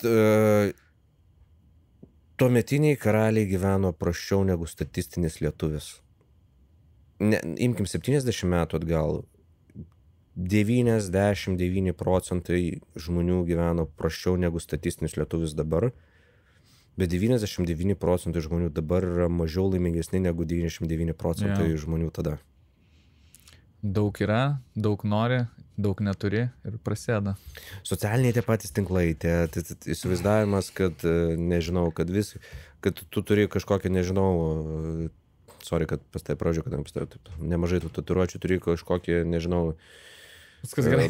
Paukščio tatuiruoti ir geltonus plaukus dažytus ir tu esi kažko ypatingas. Tau turi visus vokus dalinti, žinai, kairį dešinę. Turi kažką daryti. Ar ten žmogus padaro šis laikais kažką 3-4 dienos. Tai neveikia. Tai aišku, tai neveikia. Turi daryti viską. Jeigu tu nori kažką pasiekti, bet kurioje srityje turi daryti tą patį kiekvieną dieną. Labai sunku jaunimui apskritai. Gal 10 metų tai laiko truks, bet tu pasieksi savo. Sunku apskritai, nes daug kas nori iš karto, žinai. Ir aš pagaunu save, kad pas mane savo mašinos stoglangį palikau ir dabar lyt pradėjo. Nesvarbu. Žodžiu, nesvarbu, dabar baigsim. Tai, ką norėjau pasakyti, tai, jaunimas, kad labai dabar, bent jau paskutiniu metu, pastebėjau, kad jie nori iš karto, žinai, viską. Blemba, seniai, kiek man reikėjo metų, kad galėčiau būti, kad ir šitam tavo dalyke, žinai. Nu, man šitas svarbus aspektas, tai. Nu, viskam savas laikas, žinai. Neturi visko turėti dabar. Bet tu ir negali niekad. Tai prasme, Vitukai, kiek laiko mes šitos podcastus kuriam? 2 metai, 3 metai. 2 metai, 3 metai. Pas mus, man atrodo, yra šią akimirką 2,5 tūkstančio subscriberių. Nesakau, kad mes dirbom juodai išsijuose, tiesąkant, buvo metai pertrauka, ten, nereikia, ar reikia, ar nereikia. Bet, nu, gerai, būtume mes dirbę turbūt kiekvien, taip, kaip mes įsivažiavom pat pradžioje, galbūt pas mus būtų 10 tūkstančių, kas yra niekas. Grubiai, nu, taip esame plačiam internete yra niekas ir rezultatai. Ir tai pasiekti yra sunku. Bet manau vis tiek pastebi didesnį auditoriją, nes, nu, vis tiek tu kvieti svečius tokius, kurie, nu, jaunimo kartai, va, atrodo, kad niekas, žinai. Bet mūsų amžiui ir vyresniems žmonėms, jie kažkas buvo, nu, kaip, skaičiau, kvaila sakyti, bet dievai tiesiog, žinai, kai jaunas tu matai tą žmogų. Nežinau, bet auditorija pas tave gera, manau. Žinai, reikia pasižiūrėti, kad ne visas geras produktas turi turėti skaičius. Pagauni? Taip. Ir visą gyvenimą stengiuosi to vadovauti, žinai. Atrodo, skaičiai visada būna gerai, kai jų yra, kaip ir su pinigai, žinai, bet atsiranda kitų dalykų, kurie sunkina, žinai. Tai jo, ne viskas paremta skaičiais tiesiog. Mane, aš galvoju, vat, buvo gal 2 nutikimai, kad gatvėje atpažintų žmonės. Buvo 2 nutikimai. Nu, vienas net negatvėje mane sustabdė policija. Ir atpažino? Buvo taip. Gerai, nepasakosiu, kaip buvo iki galo, nes negerai. Žodžiu, važiuoju ir policija sustabdo tiesiog mane. Ir taip, nu ką, reikės prasipūsti ir žiūri mane. O, tai Alfredas, klausykit, aš jūsų praeitą savaitę podcastą ten žiūrėjau su karatistu, aš karatė kartu su tuo žmogum sportavau. Tas, na, sako, nu bet vis tiek reikės prasipūsti. Nu, prasipučiau nuliai. Pašnekėjom 5 ar 10 minučių apie karatė ir išvažiavau. Vat vienas atvejis buvo toksai, o kitas atvejis buvo, man atrodo, iš varžybų. Va čia gal rudenį važiavau. Ir tai buvo po tos dienos, kai kovojo Dominikas prieš Narauską. Ir toks didelis rūkas iš X5 ar X6 išlipo. O, tu, podcast? Geras. Sakau, aš su vaikais ir varžybų važiuojam. Nu tai ką, nukirto liūtuką vakarą. Nu, sakau, nu tai smūgiai prasileido viską. Tad, beje, apie tą kovą labai taip žmonės. Nu, bet mes su Marium beje šnekėjom, kad tai nebuvo lengva kovoti. Tai nebuvo tai, kad išėjo Narauskas, nukirto ir, man atrodo, jis net nenukirto. Man atrodo, tai dėjo iki teisėjų sprendimo. Ar buvo sustabdyta kova ties tą akimirką? Aš buvau tam man atrodo, kad dėjo iki teisėjų sprendimo. Dėjo iki teisėjų sprendimo, tai nokauto nebuvo, buvo knockdownas. Lemma, kiek aš sakiau, aš dar Lemma nevartau aliuko, man atrodo tada, bet buvo knockdown. Man atrodo, jeigu nebūtų nokauto. Nokauto ne, buvo knockdownas. Taip. Jie atskaičiavo ir Dominikas išgyveno iki galo kovos. Taip. Bet ten paskutiniam sekundėm, man atrodo. Nu, buvo likusios ten kažkiek 20 ar kažką. Norėčiau dabar atmatyti tą kovą, žinai. Emocijų kovoj buvo daug. Ten buvo wow. Buvo. Iš tiesų, Utmas sugeba tą produktą savo, nu, padaro tikrai gerai. Ir ganėtinai kokybiškai, tai labai džiaugiuosi, kad egzistuoja toks. Ir kokybiškėja. Taip, labai stipriai. Ir kažkada bus Žalgirio arenai, tai tikėkime, kad greitai ir pamatys. Aš girdėjau gandus. Kuriuos? Šitus? Girdėjau apie Žalgirio areną gandus. Nu, nes dirba, kas suprantu, kartu. Tai. Kas? Nu, turbūt su Žalgirio arena, ar ne? Nes sporto halė... Dabar jau priklauso Žalgirio arenai, ne? Darius, nu kaip, jo, viską man atrodo, Žalgirio arena dabar valdantysis asmuo. Taip. Kažkaip pasikeitė, kiek aš žinau. Tapo. Taip. Jo, tai aš girdėjau gandus ir jie galimai pasitvirtina. Nu, out of blue, girdėjau, kad galbūt Eimantas Stanionis gins diržą. O, Lietuvoj? Žalgirio arenai. Nu, čia geras būtų. Čia, jeigu jam, jis nepriklausomas, tai turėtų, ką jis nori, tą daro. Bet tai yra labai brangus reikalas daryti tokią kovą.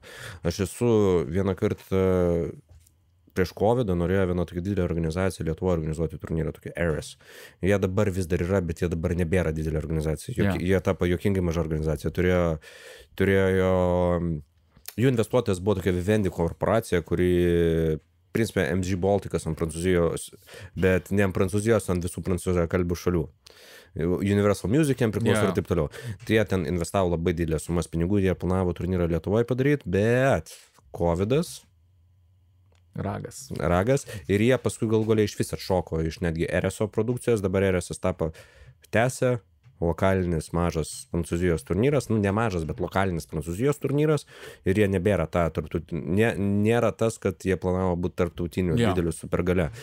Tai normalaus MMA turnyro biudžetas, kas liečia narvą, kas liečia gerą vedėją, iš tiesų pasaulinio lygio vedėją, ten, nežinau, stafą visą, ten Katminus, tas, anas, trečias, ten be $500,000 nėra sumos. Ir žinau, kad bokse yra kažkas panašiai arba daugiau, tikėtina, kad daugiau, nes, blemba, aišku, ten tie renginių vedėjai nelygų, bet Michaelas Bufferis, pagal žinai, Michael Buffer, let's get ready to rumble. Tai Michaelas Bufferis už šitą frazę per renginį gauna $1 milijoną. Tik už frazę? Tik už šitą, už frazę, už savo renginio vedimą. Taip, neblogai. $1 milijoną. Aišku, yra kitų pasaulinio lygio vedėjų, kurie yra gerokai pigesni, nes jis čia, mes paėmėm visišką flagmaną, žinai. Jo, aukščiausiai. Jis nėra brolis, bet yra pusiau brolis. Pusiau brolis. Bet jie labai panašiai kalba. Man, tipo, veda. Jo, žinai, kad jie nepažinojo vienas kito ten iki kažkiek labai daug eventų praėjo, kiek aš atsimenu, ar ne? Ne tai, kad daug eventų praėjo, ten buvo situacija tokia, kad jie vieno tėvo, bet skirtingų motinų. Ir nepažinojo visiškai. Jie nepažinojo vienas kito. Aš kažką skaitęs ar girdėjęs. Nepažinojo visiškai ir man atrodo kažkaip sužinojo Bruce'as, kuris UFC nors sužinojo apie Michaelą, kažkaip susibendravo ir jis buvo jo vadybininku kurį laiką paskui. Jo, jis buvo kurį laiką jo vadybininku. Pirmesnis UFC vest pradėjo Michaelas, ne Bruce'as. Kitas. Kuris boksą vedė. Ir gavosi taip, kad Michaelui pasakė boksas, arba tu pas mus ir šitą šūdą tu nelendi. Nes UFC tuo metu realiai buvo, purvinai atrodė, pirmieji renginiai. Jo, tiki 90 palandų. Nuo kada perpirko, aš dabar galvoju. Kas, Zufa, kada nupirko? Jo, kaip dar. Kokiais 2004, taip, 2003, dabar galvoju, pagal Pride'ą galiu atsekti. Pagal Pride'ą, jo. Pagal Pride'ą galiu atsekti, nes 2003 metais, kažkuriais 2003 metais buvo Middleweight'o Grand Prix, kažkuriais buvo sunkiasvorio Grand Prix. Ir 2003 buvo Middleweight'o Grand Prix. Ir tada Čakas Lidelis jau buvo išstatytas kaip komentatorius ir kaip kovotojas. Jis kovojo tam Grand Prix finale su Rampage'u susitiko, pusfinalį pralaimėjo ir paskui Vandrlėjus laimėjo prieš Rampage'ą. Denovaitis buvo komentatorius tos kovos. Čia vienas juokingesnių etapų, bet Denovaitis buvo komentatorius tos kovos. Ir šitą, aš galvoju, tai porą metų prieš tai turbūt nupirko. Okay. Tai kokie 2-3 metai, 2-1 kažkas tai. Nu čia labai early dar. Oi. Tai va, o pirmieji turnyrai, ten UFC prie SCG eroje. Ten viskas brutaliausias kovos. Aš negaliu patikėti, kad be taisyklių varydo kažkokios kovos buvo. Žinok, nebuvo be taisyklių. Nebuvo be taisyklių. Okay. Buvo reklamuojama kaip be taisyklių, bet nebuvo be taisyklių. Bet ten suveda visiškai skirtingo tipo art žmonės ir laikalas. Žiūrėk, jeigu art žmonės, tai būtų labai dar gerai. Man teko bendrauti su vienu pirmųjų turnyrų teisėjų. Jo, tai įdomi istorija, sutikau, kur aš sutikau, Stokholme, aš sutikau amerikietį, jis jau vyresnio amžiaus ir buvęs karininkas, ten Vietname tarnavęs ir taip toliau, ir jis pasakojo šiek tiek giliau apie visus renginius pradžioje. Nu, ant kiek šitą Rironas Greisis buvo idiotas, čia Greisis, kuris buvo atsakingas už turnyro organizavimą, ne kovotojas. Jūs duok, prieina prie jo Rironas, paaiškina apie gatvės kovas, aiškina, kaip jo ten senelis ar tėvas, senelis Helijo kovodavo po 6 valandas gatvėje ir taip toliau. Ir tai aiškina karininkui, kuris Vietname yra ištarnavęs. Sako, tai kodėl tiesiog nepaėmė peilio ir... ta besme, anyway. Tai esmė tame, kad, tarkim, realus atvejis. Čia žmonės gali išgooglinti tai. Pirmam ar antram turnyre kovojo Paul Varelens. Nežinau. Jo, tai ir aišku nežinai. Aišku, nieks jo nežino dabar. Nežinau, jeigu iš tų visokių klausytojų galbūt vienas atsimins, ar dėl to sekančio, nes aš pasakysiu jo pravardę. Paul Arbėra. Jo poliarinė meška. Jis didelis žmogus. Masyvus žmogus. Jo, pristatė kaip poliarinė meška iš Aliaskos. Iš tiesų jis buvo apsauginis iš Las Vegaso. Tiesiog? Jis buvo apsauginis iš Las Vegaso. Reikėjo greitai kažką surasti, greitai kažką surado. Pirmi turnyrai realiai buvo padaryti tam, kad Greisį laimėtų. Jie buvo padaryti tam. Buvo kovotojų, kurie jau tuo metu būtų davę, nesakykim, nelaimėję, bet davė didelę kovą. Tarkim, su Riksonu, kuris skaitėsi geresnis jiu-jitsu specialistas už Roysą, bent jau plačioje visuomenėje ir tarp jiu-jitsu pasaulio. Taip iki šiol sako, kad Riksonas buvo dievas visos tos šeimos. Riksonas treniravosi su tokiu amerikiečiu Eriku Paulsonu. Erikas Paulsonas turėjo gerus skausmingus veiksmus, buvo bazinis imtynininkas ir tam laikmečiui neblogai smūgiavo. Ką prieš jį būtų padaręs Roysas mažesnis, ko gero nieko. Ko gero nebūtų pargriovęs ir ko gero būtų rijęs smūgius jau tada. Bet turim suprasti tokį laikmečio tarpą, kad šūto organizacija atsirado 88-ais ir jau turėjo 5 metus įdirbę ir kovotojai, kurie kovojo tenai, jau turėjo 5 metus įdirbę iki pirmojo UFC. Ir spėk, kiek šūto kovotojų dalyvavo pirmame UFC? Visi? 0. Spėjimas ne. 0. Nebuvo geras. Vienintelis kovotojas, kuris turėjo kažkokio kovinio sporto pagrindą, tai buvo Kenas Šemrokas. Kenas Šemrokas ir jis dalyvavo tuo metu Pankreis organizacijoje, kur nebuvo iki gal, jis buvo pro wrestleris, plus Pankreisas Japonijoje toksai buvo kaip ir tikros kovos, kaip ir klausimas, kaip tikros ar netikros kovos buvo. Kai kurios atrodo tikrai, kai kurios atrodo tikrai netikrai. Tai ten galėjo būti 50-50. Mes tuo metu tuometinėje Japonijoje sunku atskirti. Bet ten nebuvo smūgių galva kumščiu. Ten buvo smūgiai delnu. Tai vėlgi, jo. Faktas vienas, kad ten buvo tokie basai rūtinai. Kad buvo geri kovotojai. Jie nebuvo pakviesti. Norėjau, kad Roysas būtų čempionas. Aišku, daug kas gal supyks, bet tai yra mano tokia nuomonė. Ir ties tą akimirką, kai geri kovotojai iš viso pasaulio pradėjo iš tiesų patekti į UFC, Greisį kažkaip dingo tenai. Kai atsirado tie patys brazilai, Marko Ruas, tuometiniai, Marko Ruasas buvo irgi skausmingų veiksmų šeimos atstovas, bet jisai buvo Luta Livre sporto šakos atstovas Brazilijoje. Ta įdomiai sporto šaka labai susiformavo. Aš nežinau. Braziliškas jiu-jitsu žinai, kas yra. Su skausmingi veiksmai, su kimono. Bet Greisiai visą laiką buvo aukštuomenė. Jų diplomatai, giminės ir taip toliau. Ir tos treniruotės kainavo iš tiesų pagal tuometinę kainą kainavo daug ir tai nebuvo prieinama viskam. Ir kimono kainavo brangiai. Ta kimono apranga. Tai sumastė žmonės, kad paimkim labiau imtynių pagrindą ir padarykime tas treniruotės be kimono. Tai buvo ankstyvoji imtynių sporto šaka be kimono pasaulyje. Viena ankstyvųjų, aišku, Kišeslingas daug ankstesnis, bet Luta Livre visą laiką buvo konkurentai. Tai laimėdavo, tai pralaimėdavo tarpusį, ten visko buvo tarp jų. Ir Marko Ruasas buvo tas, kuris jau buvo ir Luta Livre atstovas, ir gerą Muay Thai turėjo, turėsime gerus spyrius, gerus smūgius alkūnėmis keliais, bet jis buvo pateko į UFC tik tada, kada Greisį iš ten išėjo. Nes buvo konfliktas tarp Ardevio ir Rijono, ir tada išsiskyrė jų keliai, kuriam ilgesniam laikui. Tada į Praidą visi peršoko.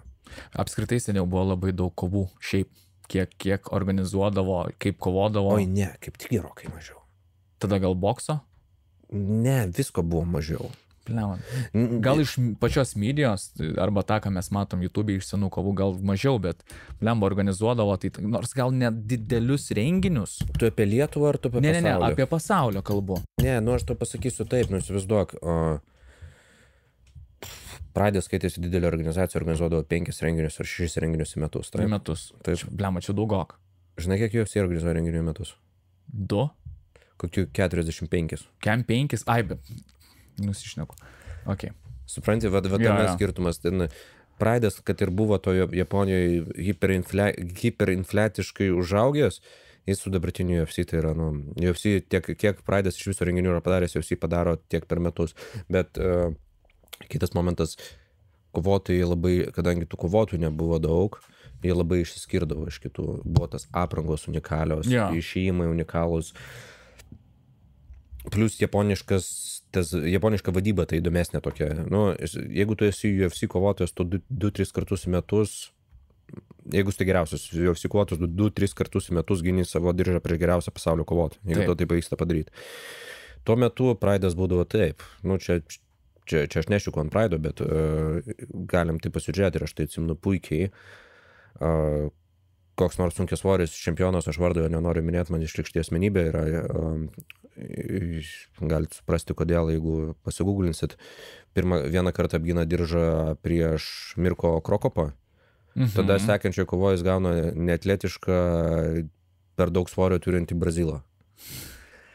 Tada jis gauna kokią japonišką pro wrestlingo žvaigždę, o tada vėl jis gina prieš vieną geresnių kovotojų pasaulio. Bet jie visą laiką duodavo vieną kovą rimtą, tada kažkiek tų tokių paprastesnių šou kovų ir tada vėl.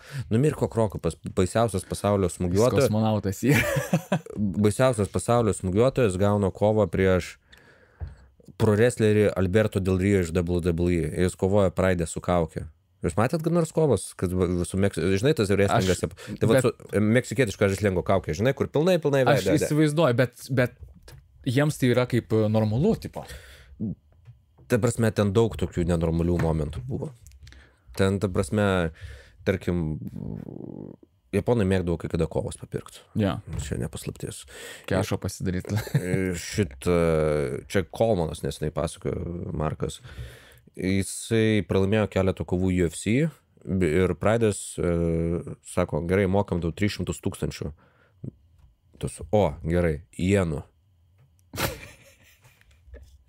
Tai iš 300 000 dolerių tu ten pagams kažkas 2000 kažką tai tokio, bet tu turi pralaimėti kovą. Ir jisai pralaimėjo kovą, žinai kam, Takadai, kurį pas mus per BTV rodydavo.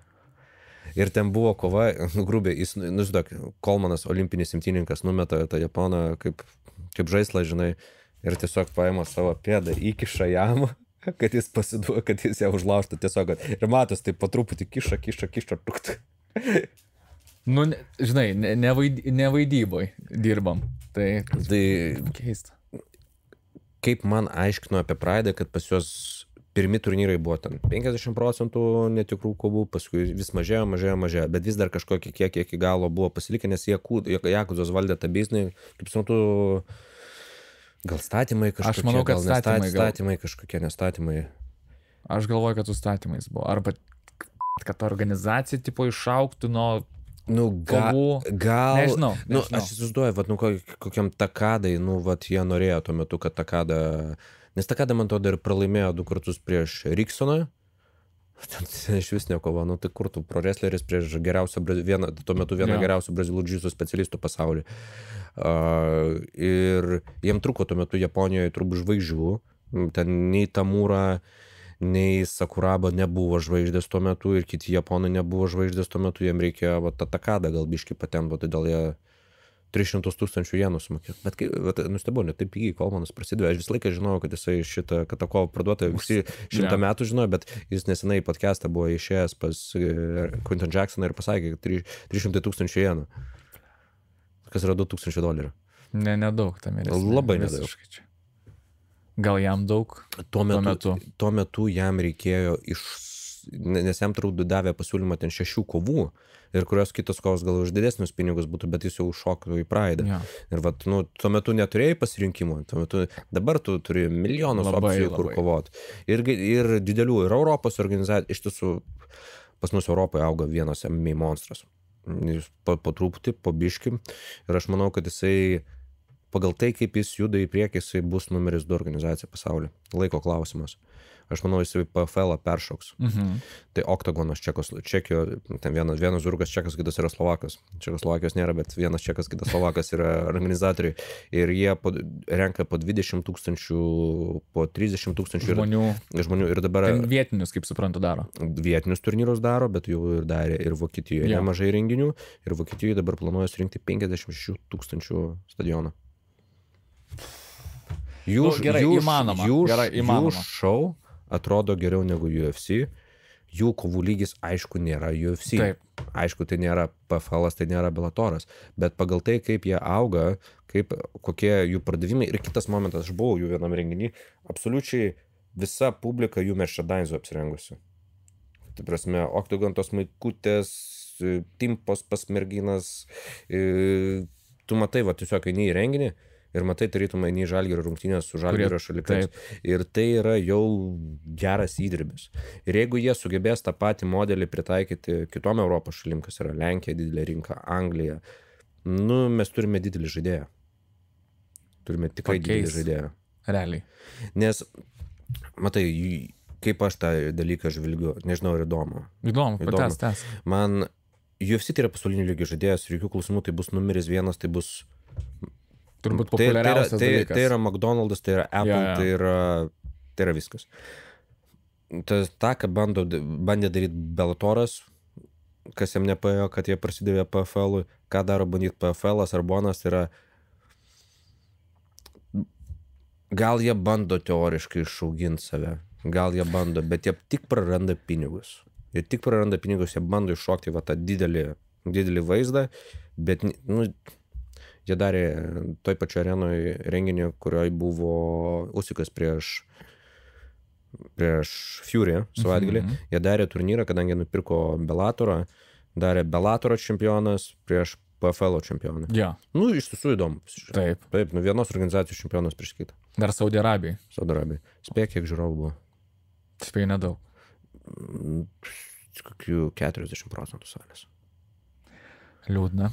40% salės ir transliacijos, kaip suprantu, nelabai, nes jie pay-per-view bandė daryti, irgi nelabai paėjo. Aš nežinau, ką jie turi padaryti, kad jie pay-per-view parduotų.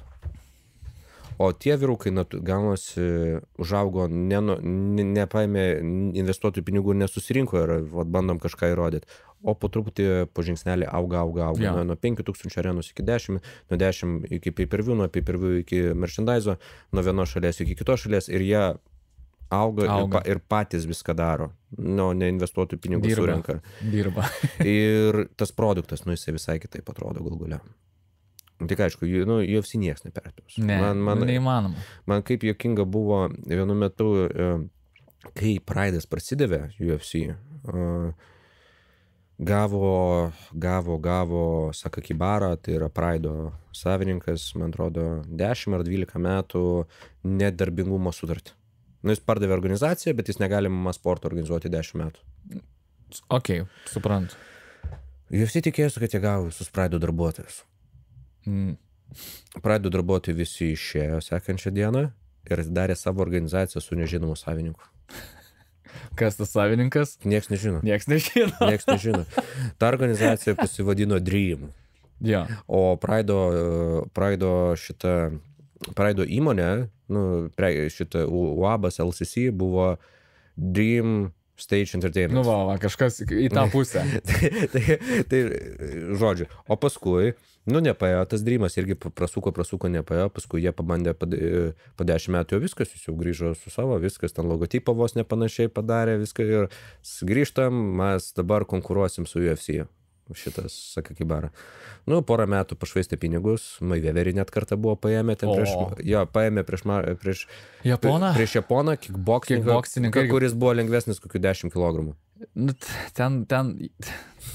Tas Japonas šiaip geras kickboksininkas lengvam svorį. Jis labai geras yra. Tik ne Floydui Mayweatheriui ir ne pagal boksą. Bet geri pinigai, žinai, bent jau Floydui. Floydui jokių šitų. Pemlemų. Nėra. Tai va, ir viskas. Dabar vėlgi tapo lygiai tokia pati, kaip prancūzų minėjau, Eros organizacija, kuri tapo lokalinė, taip ir Rise'nas tapo lokalinė Japonijos organizacija, viskas. Toks tas kovinis sportas. Jo, blemba, čia man naujovių, žinai, atneši, man patinka. Man patinka, aš toks, žinai, atrodysiu ant kamerą, blemba, klausau, nieko nesuprantu tas bachuriukas atrodo, bet man įdomu, aš pagalvoju mintyse, bandau atgaminti vizijas kažkokias, kurias mačiau ir organizacijas, tai labai įdomu. Nu, tipo, sudėtinga, žinai. Matai, vėlgi, tai tas pats, kaip imti ir sužinoti viską dabar. Tai būtų sudėtinga. Nu, tu turi istorijos knygas, skaityti, turi domėtis, taip toliau. Istorijų knygų net nėra tokių, nu, grubiai tu turėtum viskas žiūrėti per naujo, stebėti istorinis įvykius. Aš užaugau tame. Suprantate, aš nuo kokių 95 metų mačiau VHS kasetės su labai prastu vertimu. Labai prastu vertimu. Kokiu? Nelietuvišku, kaip suprantu. Tikrai nelietuvišku. Vokišku? Nesigilinsim. Kito nesigilinsim. Okay. Kokios kasetės buvo, aš nuo tų laikų stebėjau tas kovas. Nu, ir aš mačiau pakeliu, aš turbūt kokiais 2004 ar 2003 metais savo pirmą live transliaciją, atsimenu, pasižiūrėjau jau tuo metu, bet tai buvo per ar Winampo, ar kažkokią kitą platformą. Winampas turbūt neturėjo, gal kažkoks media playeris. Ir tokiais kubučiais atsimenu.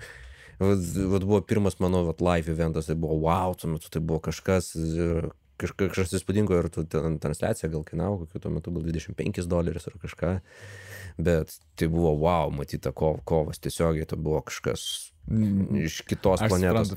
Dabar tu gali bet kokią televiziją čiukt, kortelės duomenys čiukt, žiūri bet kokį turnyrą gyvai. Nu, ir kokybė Aфигенно. Kaip ir prieš tai minėjom, kad viskas dabar labai pernelyg paprasta ir daug. Viskas pasiekiama, žinai. Nu, va. Nieko. Ką, Omantai, dėkui tau už pokalbį. Ačiū tau. Ir geros kūrybos. Man visai buvo smagu paklausyti šito paskutinio interpo, žinai. Nerimtai. Gerai, malonu ir man, kad tau buvo malonu. Ačiū, Alfredai. Iki. Gerai. Taip ir užbaigiam, ne?